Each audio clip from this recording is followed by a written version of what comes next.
Now, last time we ended in 2 Thessalonians, let me take you back there because we really didn't finish, okay? 2 Thessalonians chapter 2. And I want to show you, Paul makes 4 points that explains what's happening in the global deception. But look at 2 Thessalonians chapter 2. Because what the scriptures tell us is this hurricane of apostasy is coming so fast, and it's going to follow exactly the plan the Lord laid down. 2 Thessalonians gives us 4 elements, starting in verse 3 of chapter 2. First, truth gets abandoned. That's the first hallmark of the apostasy, is that truth gets abandoned. Now, it's happening all around us. I mean, what people say is, don't sweat the little stuff like the truth, Just worry about the big stuff. Well, what is bigger than the truth? But you know what? People nowadays aren't interested in knowing the truth. Testimony, I'm 57. I've been teaching publicly in every venue for 35 years. 35 years ago, people couldn't get enough of the truth. I mean, we didn't have any of all this, electronic stuff. It was just plain paper Bibles and mimeographed that were barely legible note things. And they just, when I would go to Bible conference and speak at a Bible conference, they would have 3 sessions. They'd have the morning session, they'd have the afternoon session, they'd have the evening session. And each, it was a few songs and then it was teaching the Bible. People just couldn't get enough of it. I'm still doing it. Do you know what it's now? These directors of all these conference centers, they're my friends, and they go,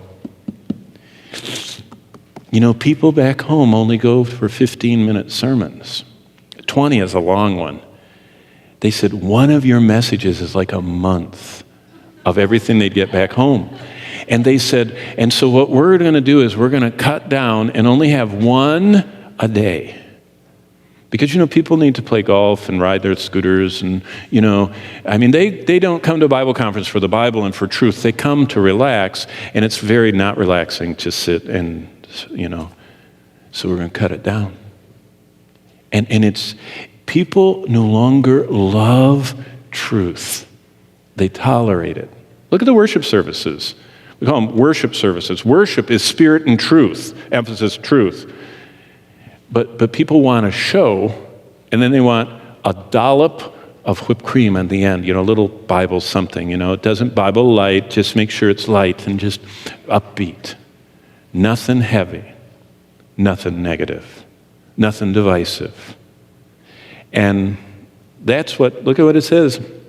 In verse 3, let no one deceive you by any means, for that day will not come unless the falling away comes first. And the man of sin is revealed, the son of perdition. So truth is slowly getting abandoned. It's slowly getting marginalized. It's slowly getting neglected. And we see it already. Truth gets abandoned. Look at the next thing it says in verse 4. Then Almighty God gets pushed aside. When you push out the truth, who needs God? Because he's defined by the truth. And so it says that Almighty God gets pushed aside. Verse 4, who opposes and exalts himself above all that is called God or that is worshipped. He sits as God in the temple of God, showing himself that he is God. Do you not remember that when I was still with you, I told you these things? Wow.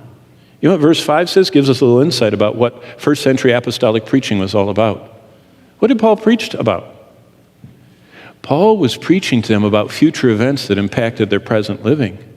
Paul talked much about the future. He was explaining to them where God's plan was going. He had no confusion what was going on. We have confusion. People say, it's too confusing, so we aren't going to talk about it. That's when we have abandoned the way it was in the first century. The first century, Paul was telling them there's an Antichrist coming, and he's going to be preceded by this declension of truth. And he said, so the way you get ready today is become a lover of the truth so God doesn't get pushed out of your life.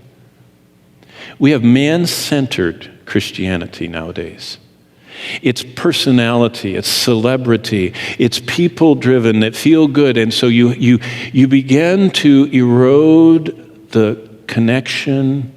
As Jesus said, the people's lives are not founded on the rock. They're on the sand of whoever the current personality is.